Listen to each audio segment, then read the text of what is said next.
বিশালগড় পৌর পরিষদের সাফাই কর্মীর বাড়িতে চোরের দলের হানা। দুজোড়া স্বর্ণের কানের, 10 ভরি রূপা, নগদ 20,000 টাকা নিয়ে নিঃস্ব করে দিল চোরের দল সাফাই কর্মী পলাশ মিয়ার পরিবারকে।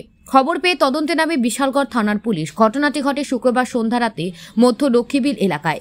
জানা যায়, বিশালগড় পৌর পরিষদের সাফাই কর্মী পলাশ মিয়ার পুত্রবধূ সোমা বেগম বাড়ির পাশে কোনো এক দোকান থেকে জিনিস আনতে যায়। শাশুড়ি জাহানারা বেগম পাশের ঘরে ছিলেন। শাশুড়ি ভেবেছেন পুত্রবধূ ঘরে আছে, আর পুত্রবধূ ভেবেছিল যে শাশুড়ি ঘরের দিকে নজর রাখবে। এই সুযোগে চোরের দল সাফাই কর্মী পলাশ মিয়ার ঘরে ঢুকে শোকেস আলমারি ভেঙে সমস্ত কিছু চুরি করে নিয়ে যায়। সোমা বেগম সে ঘর লণ্ডভণ্ড অবস্থায় দেখতে পেয়ে চিৎকার শুরু করলে পাড়া প্রতিবেশী দ্রুত ছুটে আসে। খবর দেওয়া হয় বিশালগড় থানায়।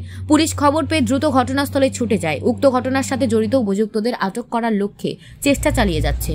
শাশুড়ি গেছিলে বাজার করার লাগিয়া, তারপরে আমি বাচ্চাটা পড়াইতেছিলাম, পড়াটাকে বাচ্চাটা জ্বালাইতেছে কান্তাসি দেখে দোকানে গেছিলাম।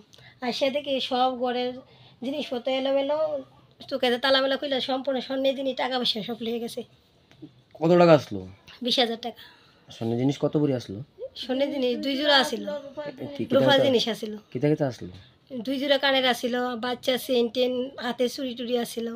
আচ্ছা, তাই দেখছেন কি অবস্থা দেখছেন?